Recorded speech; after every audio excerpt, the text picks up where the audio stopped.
You are listening to Fierce Feminine Leadership, episode number 198 with Kathryn Ferrero.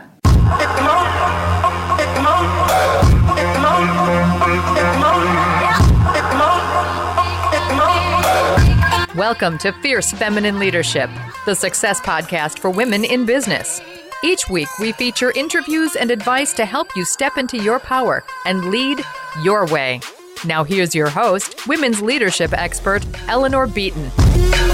Hello there, Fierce Ones. Eleanor Beaton here. Welcome back to another episode of Fierce Feminine Leadership, the success podcast for ambitious women in business. This is episode number 198. Today, we're talking with Kathryn Ferrero, who is the Chief Marketing Officer of AXA Equitable Life Insurance. Can't wait to bring her out. This is a really educational, informative, fun, insightful interview that particularly for those of you who are building your careers inside the corporate world. So you are leading teams of people, you are leading complex projects and a complex organization. You're going to get a lot of useful, practical insight from this conversation with Kathryn. Can't wait to introduce her to you. But, my conversation with Kathryn, as well as some other conversations that I've been having for the podcast over the course of the last few days, I've noticed some real themes. And, this is episode number 198. I have had the opportunity to interview hundreds of powerhouse women for this show, as well as other initiatives that we're working on. And one of the things that I can tell you that these women share is clarity on their message. They are clear on their message, on their purpose, on the value that they bring, and on why you need to listen to them. And time and again, I have seen that ability to have clarity on your message, to have clarity on who you are and what you bring to the table, that self-clarity instills a sense of confidence and certainty wherever you go. So you're going to experience this when Kathryn starts sharing her story. You're going to experience the clarity of her message, the clarity of her purpose, and I think you're going to get a feel for the certainty that she's able to instill in you as a listener, and by extension, to the people who are working with her. It's really, really cool to see. But it's not unusual to powerhouse women leaders. And I know that in the leadership coaching that I do with women, it's one of the first things that we're working on, really getting clear on who they are, on that ability to lead from within, and that clarity of purpose and message. And clarity of message is really one of the central themes that we're going to be talking about at our upcoming 3-day women's leadership retreat, Your $1 Million Message. Find your voice, craft your strategy, change the world.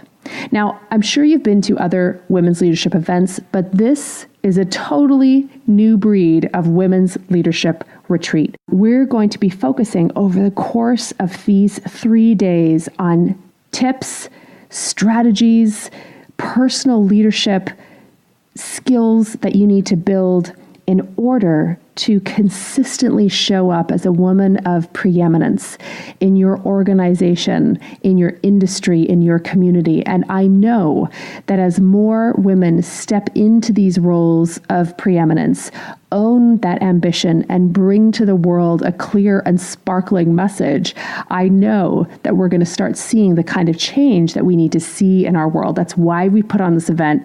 If you want to learn more about it, go to yourmilliondollarmessageretreat.com. That's yourmilliondollarmessageretreat.com. I am so excited to welcome. We sell out this event every time.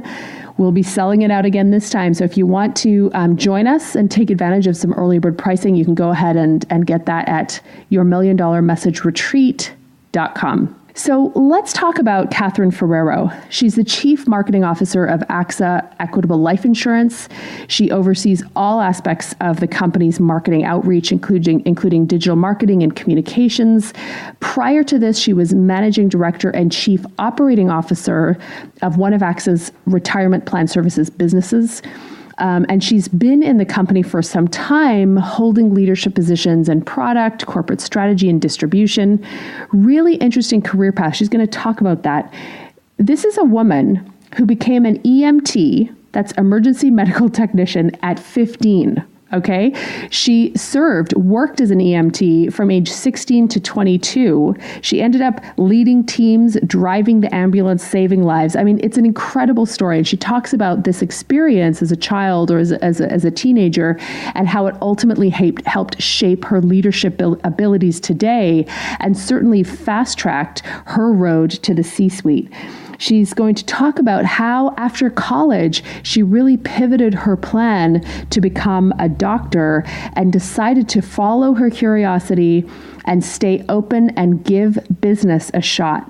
And as you're going to hear, it's a shot that worked out really well for her. She has built a fabulous career inside a large organization, and she's really going to kind of take you through some of the strategies that helped her get there. And for those of you who are emerging leaders, for those of you who want to step into the C-suite, a lot of what Kathryn shares in this interview is really a great playbook for you. So can't wait to share her interview with you. Enjoy the conversation and don't hesitate to reach out and let us know of other topics you'd love for us to cover on the show. All right, ladies, here is Kathryn Ferrero.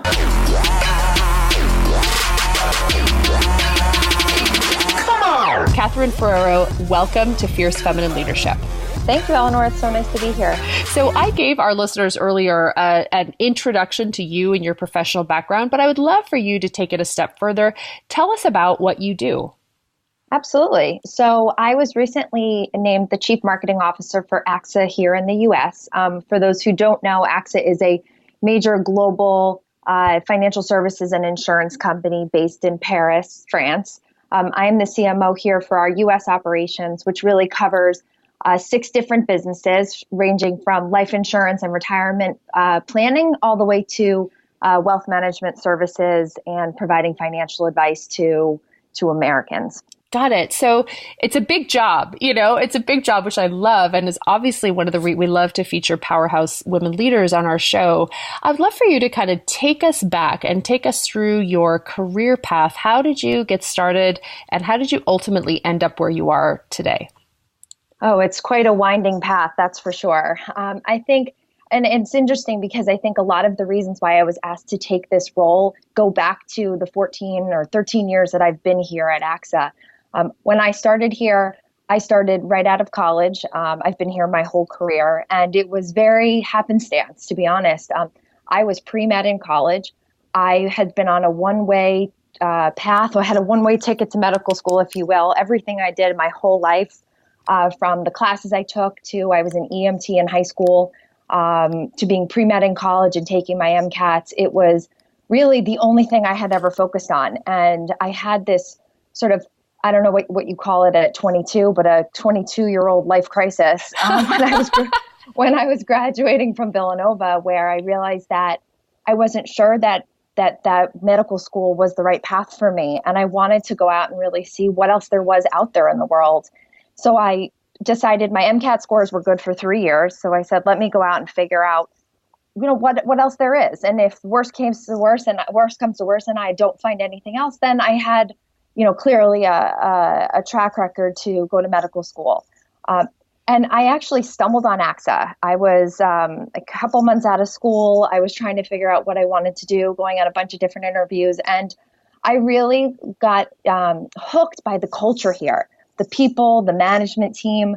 I started on our sales desk, which was a bunch of other, recently graduated college students, probably, anywhere from 0 to 8 years out of college. A really fun environment. It was a company centered on growth. It was a company centered on development. And I thought, I'll take a shot here. And it was really a risk. I had never taken a finance class or a business class in my life. But they convinced me, credit to that management team, that they could teach me everything I needed to know to be successful. And so I started out on that sales desk and I spent about a year and a half there. I took on a training program role from there. I really, really wanted to fix our training curriculum. It was something that I had seen very early on, I thought was in need of an overhaul. And from there, that's really what catapulted me into the corporate side of the business. I really found my love for corporate strategy. I found my love for fixing things inside of the business. It was really tied to my love of fixing things in my whole life. That's really what drove me to to love the idea of becoming a doctor. And so from there, I went through corporate strategy. I became chief of staff to our head of product. That was really through the financial crisis, a very, very interesting time. And then I had a couple of other strategy and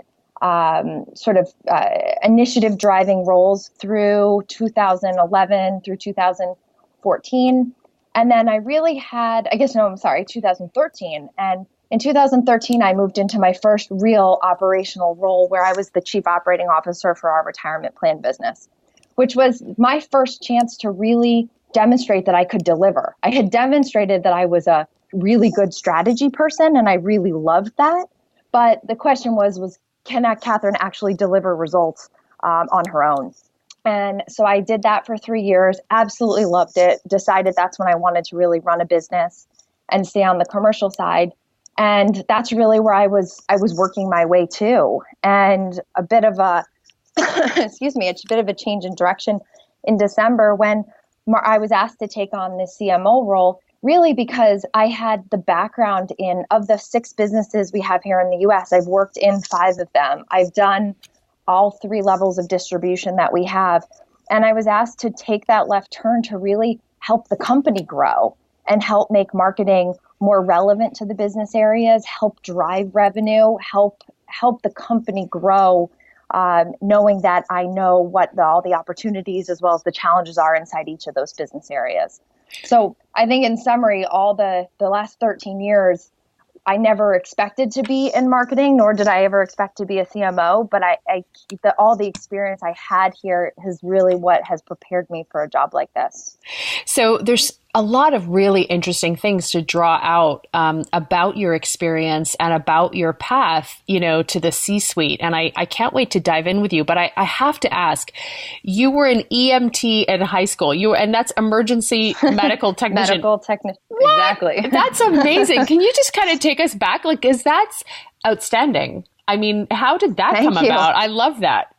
So I grew up in a relatively small town in Connecticut where the ambulance corps was basically run by volunteers. And like I said, I had wanted to be a doctor my whole life. My aunt was a nurse in the Navy, and I used to go in with her to oversee, to watch operations happen. And I used to go to observe with my pediatrician. And I just have always had this real love for helping people. I volunteered all over town. I was our Wilton's Women's Club Volunteer of the Year my senior year in high school. And it was all really led to me saying, I want to help people. I had been volunteering my whole life, and I loved medicine. And there was a call for volunteers in town for the ambulance corps. I don't think they expected a 15-and-a-half-year-old to show up with their application. But there were always 2 or 3 people in my high school who did this. And so I followed suit, and I went through a very intensive training course while I was 15. You can't actually legally be an EMT until you were 16. So I passed my test, I think, in April before I turned 16. And from there, I started volunteering. I was a part of a crew. I worked my way up to being the crew chief. I worked my way up to driving the ambulance, as crazy as that may seem.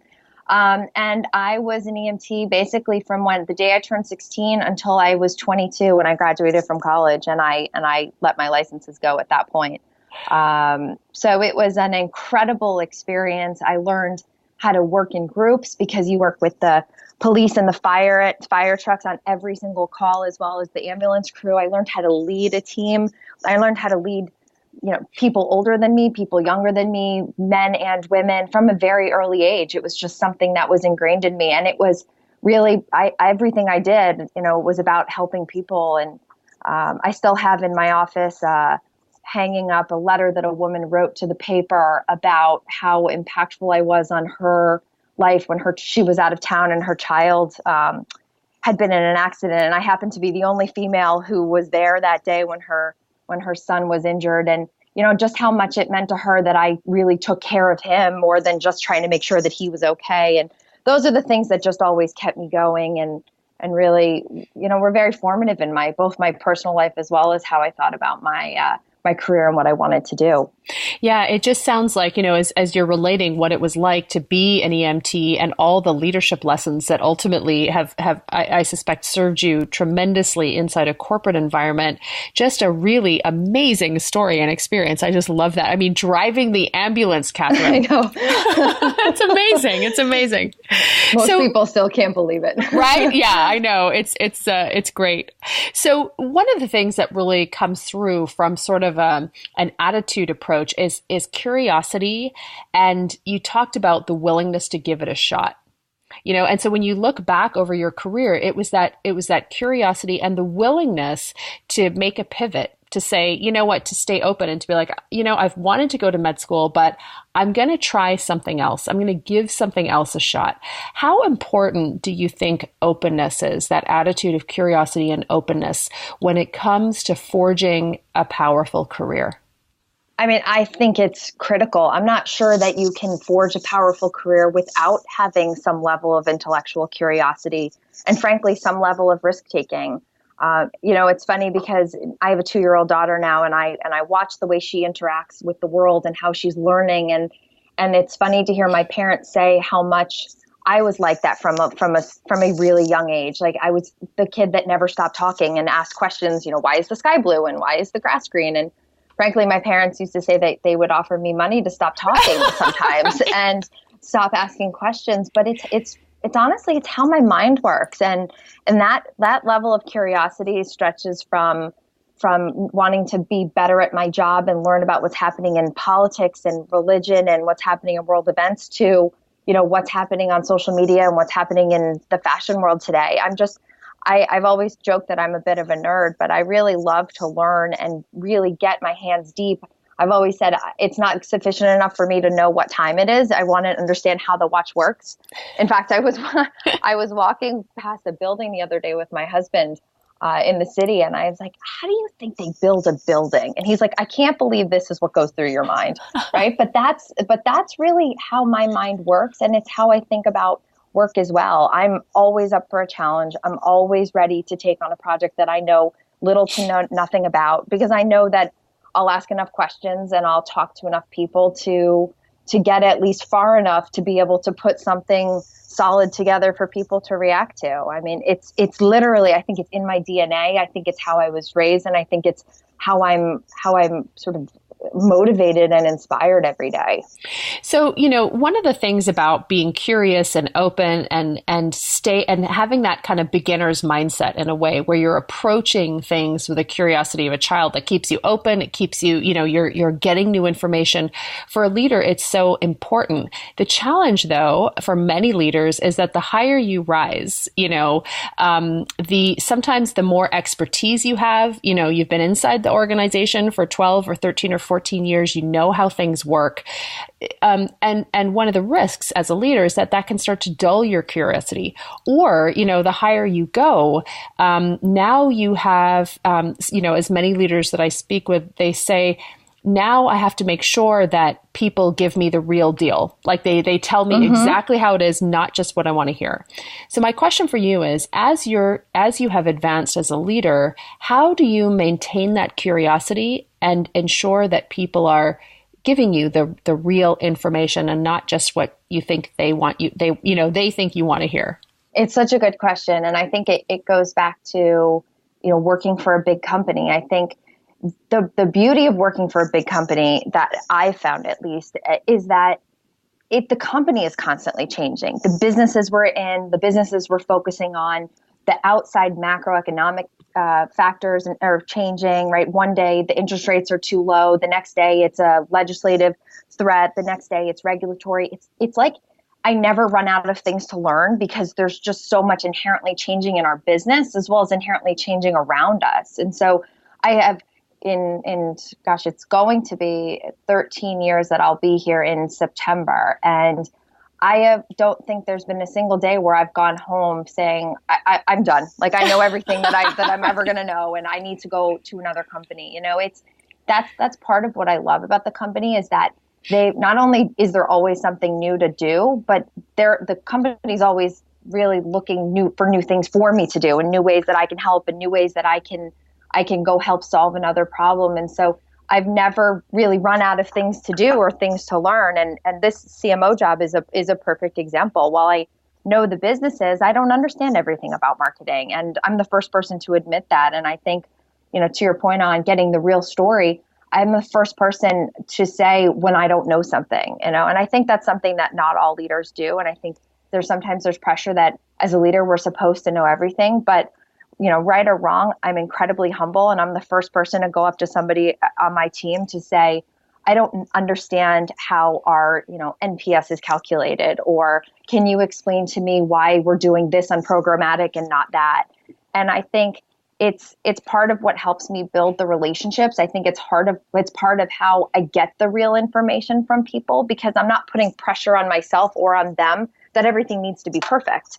Right? It's like, I need to, in order to be helpful to my team, in order to be helpful to my executive management team, I need to know what's really going on. And I think part of it is creating a culture of safety and a culture of, it's okay to tell me what's really happening, because I will help you and I will protect you.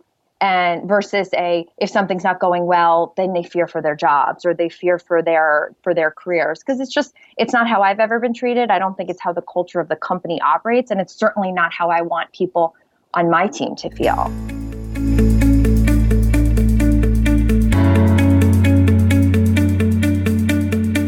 Inspiring communication is the hallmark of the world's greatest women leaders. When you know how to elegantly and persuasively share your message in a way that people will hear and act upon, nothing can stop you. Eleanor Beaton here, and I want to warmly welcome you to a free mini course that we're going to be hosting called How to Find Your $1 Million Message.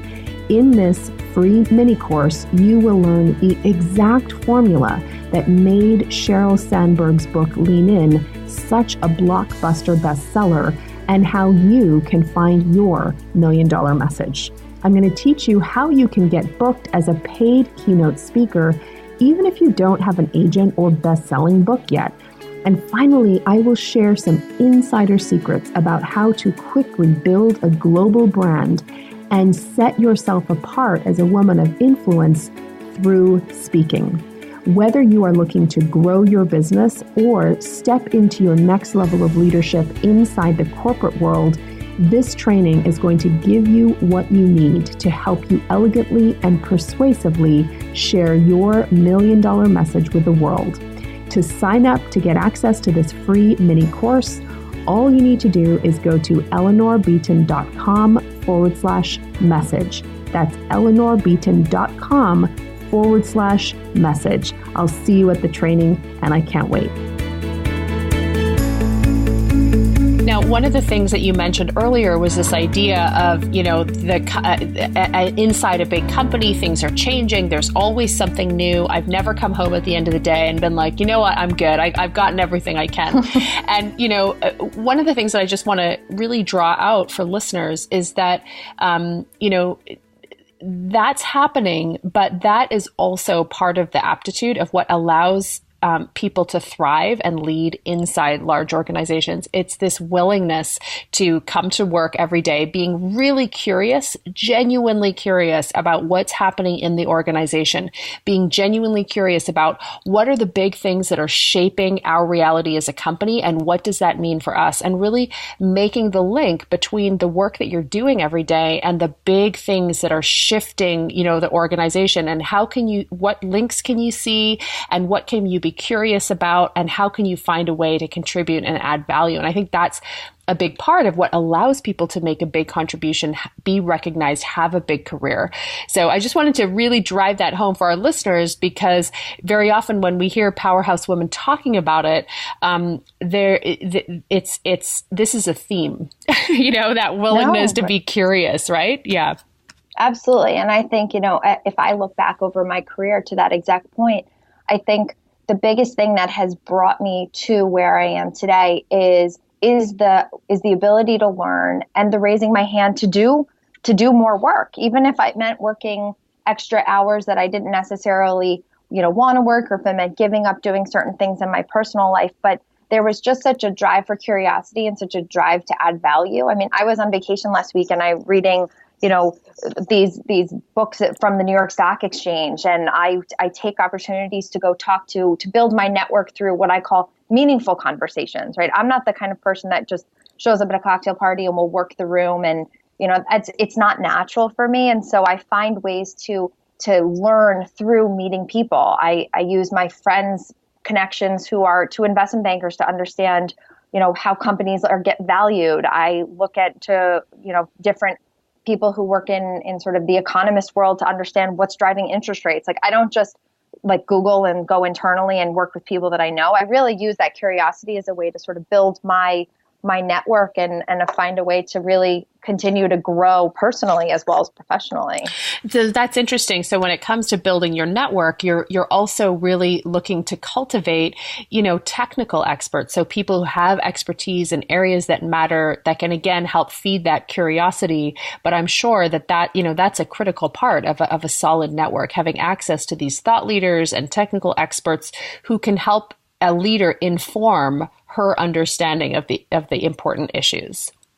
Yeah, exactly. I mean, I think there's so much that we all can and want to learn. And I'm not sure. And at the same time, I think there's so many, particularly women, who want to have a bigger network, but don't necessarily know the best way to go about doing either of those things. And it's one of the best pieces of advice I ever got. I was part of a leadership program probably 2 or 3 years ago. And I think I think the section was called Networking with Meaning. And it was something that it was like an aha moment for me in my life where I said, I want to meet people with substance, not just meet people to meet people. And so I've used my personal network and my network at work to be able to say, hey, my perfect example, my husband works at another financial services company, said, I would love to meet somebody who does marketing in a completely different business and see how they think about brand. Or, do I have a friend who works at a digital marketing agency? Can you tell me how the agency thinks about these things? And it's just has really developed my knowledge base. It's developed my network in a very organic, natural, comfortable way for me versus, it being sort of forced upon me. Interesting. And the other interesting thing, of course, is we've had on Fierce Feminine Leadership had the privilege of featuring another powerhouse woman leader from AXA, Christine Nigro, who also talked about that importance of networking, to build your technical knowledge, to build your understanding of the issues, which I love. Now, I want to get back to something you said, that you were willing to, there have been points in your career where you were willing to do the extra work. You were willing to put up your hand, to put in some extra hours to make a contribution, to add value. And, early in the call, you talked about, in one of your early jobs inside AXA, you were taking a look at curriculum and you wanted to fix the curriculum. And, I smiled when you talked about that because my presumption, and tell me where I'm wrong, is that you were relatively early inside the company. You're going through the curriculum and you're like, hey, I think we could fix this. Is that what happened, or did I hear that wrong? No, you're spot on. I mean, I started at 22 on our sales desk. This was September 13th of 2004. And the first 6 or 8 weeks that you're here, you go through a training program. And as I'm going through the training program day to day, I'm like, oh, they could do this better. They could do this better. I wonder why they don't do this. And I didn't want to be critical because I was also so new. And so, I kept it to myself because I wasn't sure what to do with all that information. And then we had a big product launch, and I watched how now I was actually using all the training information. I was on the phone being sort of an inside salesperson, and I said, wow, this product launch needs a lot of help. And so that was where I was probably a year in, and I felt comfortable. And I said, hey, can I help? I think we need to do an annotated quote application. I think we need to help people understand how to fill out the forms better, a variety of things. And my management team was like, sure, if you want to do that, we don't have anybody to do it. And so I said, great. And I went ahead. To this day, I still keep copies of those documents in my office because it's such a reminder to me of where I started and sort of my home base, if you will, or my North Star of just raising my hand to fix things and to be a part of something bigger. And that's exactly what happened. And the training position opened up. And because I had already demonstrated an interest and a willingness to be involved in that area of the business, I took that job. And frankly, everyone told me not to take that job. Everyone said, oh, it's dead end, it's training, it's overhead, it's going to get cut, right? Stay in sales, it's where all the excitement is. But I took that risk knowing that I really thought that I could transform the way that position was viewed. And it really worked, because that's frankly what ended up on the radar of the chief of staff to our CEO, where they saw how we were redoing or overhauling a training program for something that was incredibly important to our bottom line. And that was really the transition for me into the corporate strategy world. Oh, look, this is just a brilliant case study. I love it. So first, it's this idea of having the courage to be like, this isn't working. Here's a place where I can add value, and then, I call those in my teaching high impact initiatives. It gets you more visibility. It shows how you can make a contribution, and it gives you a chance to get your hands into something and show what you can do. Absolutely. And learn the kind of inner workings of how things are actually happening. So you then leverage that, ignore the advice that training is dead end, and you're going into this role saying, this is a place where I can make a difference, where I can add value. And you do, and that, you're talking about having those documents in your office to this day. I love that, because there were a number of really smart things happening there that I want to break down so people hear. Raise your hand, look for those places to make a difference, and look for opportunities where you can transform something. Even if they've been overlooked by other people, well, that's kind of a blue ocean opportunity. So I love that. I wanted to make a switch because you talked about, making that jump from training into strategy and then ultimately into operations. How important is it in your mind to get that operational experience, expertise from a big career perspective? It's funny because I think what so many people think when they're starting out their career is it's almost like you're in college, right? You're freshman or sophomore year, you have to pick a major, right? And when you pick a major, you stick with it because you need to graduate with a major. And I think it was one of my biggest learnings early on. And frankly, I don't even think I recognized it until I got into my last couple of jobs, where as people started to introduce me, my former boss, when he would introduce me in this new role as COO, he would say things like, she's been in sales, she's been in product, she's been in service, she's been in operations. And I realized that idea of picking a major in your career can actually be kind of dangerous, right? And part of the fact that I started in sales, it helps with my credibility when I'm out in the field today, because it's like, I've been there. I know what it's like to be on the phone all day long. I know what it's like to have to live to a sales goal. It was the same thing when I transitioned into sort of a training and then operational roles and similar in product. I've been there, I've done that. I understand when you've been in the trenches, what it takes and what the challenges are. And I think in that operational role, you realize how important it is to actually be able to get something done, right? And in big companies, sometimes that's really hard, but I think it's the ability to try different ways to deliver results, big and small, everything from transversal, steering committees down to you and a person sitting in a room hashing something out over the course of the day. But that really was a really important moment to say you've sort of experienced everything in the trenches of sales and products specifically. From an operations standpoint, you figure out how to deliver things, and probably sandwiched in between there is the strategy, which is the ability to look at something at a 10,000-foot view, see where the strengths and opportunities are, see where the risks are. I go back to an old saying that my boss taught me, which is situation, complication, resolution, right? And it goes back to like every fairy tale I read my daughter, right? There's a beginning, every fairy tale starts with once upon a time, something bad happens, and then they live happily ever after.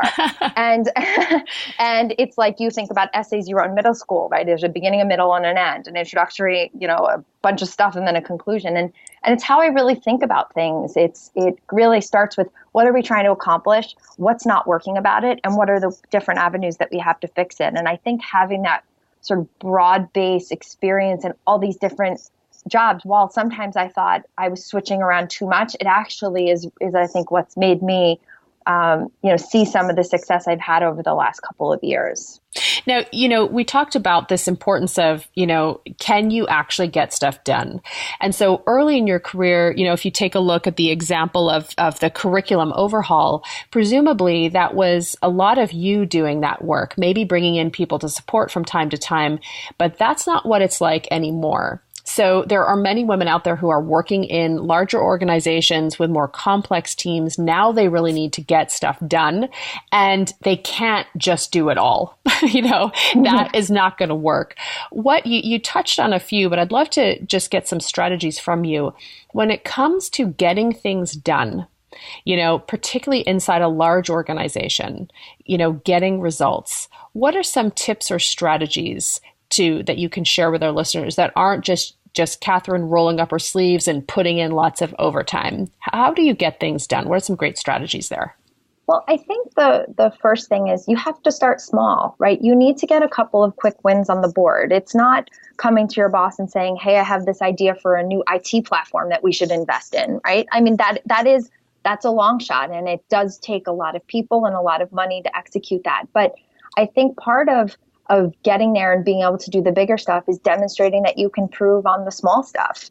And I think that's where it is less complex. It is more you in a room, or you and a couple of people in a room. And once you demonstrate that you can deliver on something that's small and meaningful, then I think you get more credibility and you start to establish a track record to deliver on the bigger and better things. But I can tell you that if anybody walks into my office today with an idea to solve a problem, I am never going to say no to at least having the conversation, to looking at it, big and small. And I think we, especially in big companies, we have to recognize that the people that are on the ground doing the work every single day have a lot of ideas. And sometimes as leadership, I think we get so caught up in all the big stuff and the delivery of the numbers and the delivery of our expense savings or whatever it might be. But the reality is that some of our best ideas and some of our best initiatives come from people outside of the executive team. And I think it's really important that people, particularly people early in their careers, feel like they're working in a company where they have the ability to raise their hand. It may not be the right time and it may not be the right moment, but it's at least demonstrates that willingness and that curiosity and that drive to deliver, even if something doesn't actually happen with that particular one. But even if somebody gets shot down or it's not the right time, there will be another problem and there will be another potential solution that I think that there will be a right time. What you mentioned, that you were on vacation and reading books about the stock exchange, I think. And while those books might not be the type you want to recommend to our group, what are some of the books that have most inspired you? So it's interesting because I try to do a lot of reading in all my spare time between working and raising a toddler. But the things, I read books, I would say I read publications. It's not always books. Oftentimes it's blogs, it's social media, it's articles, it's podcasts, it's, different ways to get information. But I would say I read a lot, and I read in what I would say probably is three categories. One is, the fun stuff, the stuff that's just like intellectually I find interesting. The last book I read was the 1517 Train to Paris, which was about the three men who thwarted the terrorist attack on the plane from Amsterdam to Paris. I had actually hosted them in our studio a couple of months ago, and they were such fascinating guys that I read their book and I learned so much in there about courage and about risk taking and about teamwork, but not in a way that was a book about teamwork, right? It was just a really interesting book. I would say the second thing is I do a lot of reading for work to sort of quench that intellectual curiosity. So, those are things that not everybody wants to read, the New York Stock Exchange book. And, Look, for some people that would be riveting. Yeah, exactly. And it's different. It's, different topics interest different people, but it's part of how I become better at my job every day, or how I believe I become better at my job every day, because I just increase the knowledge base. And, when I'm sitting and talking to our head of investor relations, he feels like he's talking to somebody who understands a little bit about investor relations, even though I've never actually worked there. Right. But it's part of the way I think about building relationships and building credibility is demonstrating the willingness to learn about what other people are doing as well. And then the third thing I would say is I do a lot of reading on sort of development and training and how to grow in my career. I'm looking at my bookshelf right now of all the books I've read, that I've gotten through different development programs. And, one of my favorite books is called Dealing with People You Can't Stand. It's really, and I try to read, and even sometimes just excerpts, right? It's hard to sit down with a whole book on training and development, but I'll flip through it. I'll pick a couple of chapters. I will say, as I'm sure many people have said to you, I read the Lean In book when it first came out, I think like 3 days in, and it was hugely transformative in how I think about my career and frankly, my life, because I was just getting married. I was just thinking about having children and how do I think about my career. And so, those sort of 3 categories of books that I read or publications that I read, I think help me both professionally and personally in a very sort of integrated, intertwined way sometimes.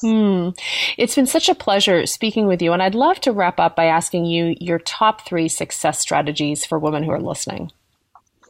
Absolutely. I think, I've so many different pieces of advice that I've given to people over the years, but I would say, first and foremost is that point on curiosity and problem solving. I think that ability to look at a problem, break it down into pieces, think outside the box about how to tackle a problem or how to approach a sales territory is, I think, one of the most important things that I think has helped me in my career.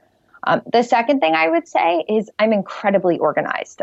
It is something that has been a part of my life, since I was a small child.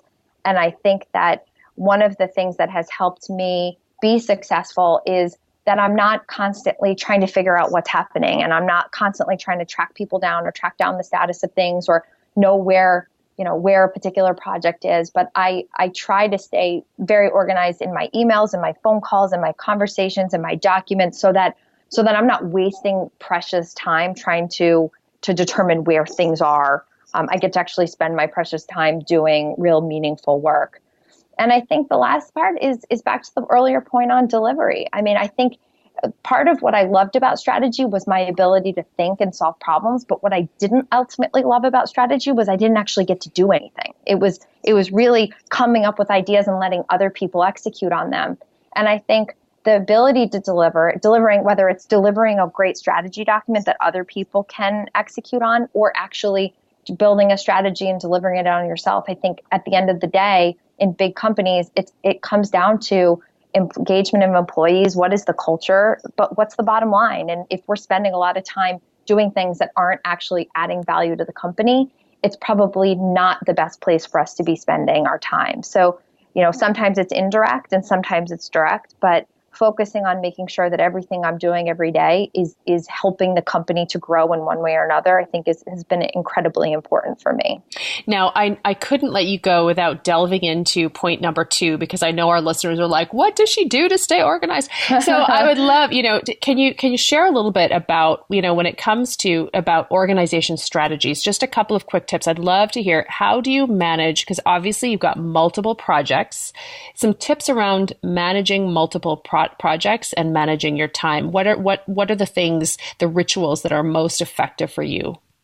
So I would say there's probably 2 or 3 tactics that I live and die by. So one is I don't go to sleep without emptying out my email box every night. And that's not at the expense of having dinner with my family or putting my daughter to bed, but it's something that I learned probably 3 or 4 years ago, the phrase of do, discard, or delegate, which is when an email comes in, you either deal with it the second you get it, which I set aside, time over the course of the day to go through my email, discard it and just get rid of it, or delegate it out to somebody else. I will say that I added a 4D, even though that was sort of my doing and not the book, but of defer. And I keep a folder on my email that I call Keep Active. And every day I look at Keep Active before I leave, because some stuff I just can't deal with right now. And that's the folder that it's never has more than 10 or 15 things in it of things that I need to do. But I never want to be a bottleneck. I never want people to not be able to further their work because I'm not getting back to them. And I also don't want to spend, 24 hours a day on my email. So that has been incredibly important for me in how I manage my day with, I've got people in 4 different sites and clients and vendors and agencies. And so it's something that is a very important tool for me for managing my time.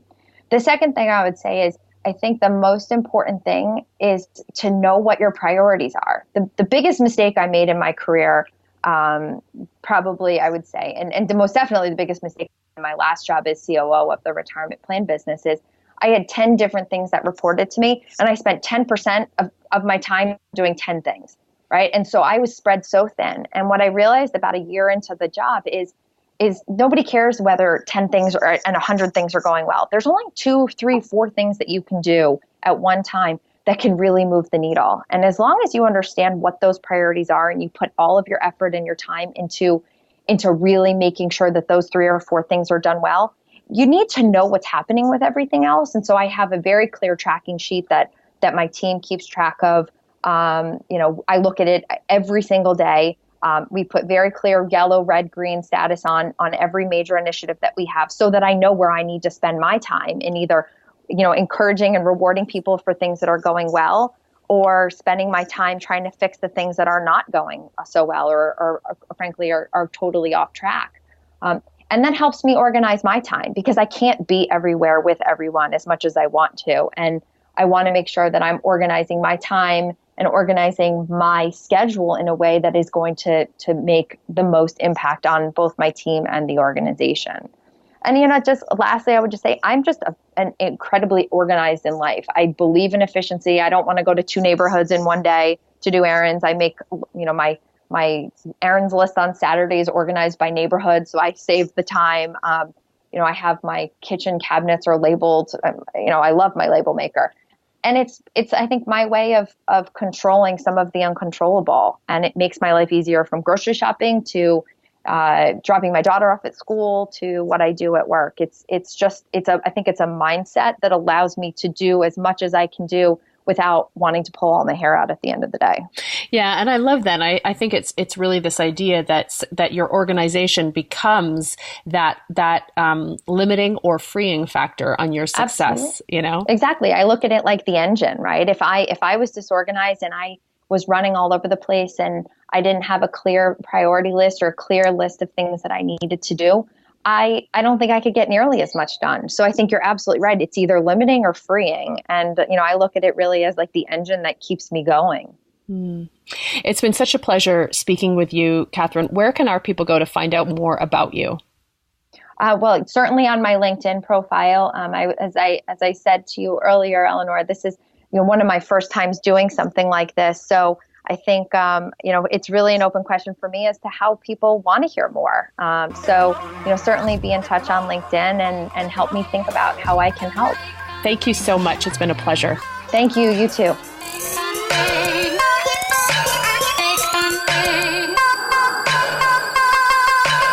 Thank you for listening to Fierce Feminine Leadership. Be sure to head over to iTunes and subscribe to the show. While you're there, leave us a fierce review. When you leave a review, your name is automatically entered into a monthly draw. Each month, we'll draw 1 reviewer to automatically receive a private coaching session with women's leadership expert Eleanor Beaton. So remember, head over to iTunes and subscribe to the show. Then leave us a review for your chance to win a private coaching session with Eleanor Beaton. Go to EleanorBeatonPodcast.com and sign up to get your free cheat sheet, The 5 Critical Leadership Skills of 7-Figure Businesswomen. This free download will help you diagnose the exact skills you need to see major growth in your business and career. Head over to EleanorBeatonPodcast.com and get your free download today.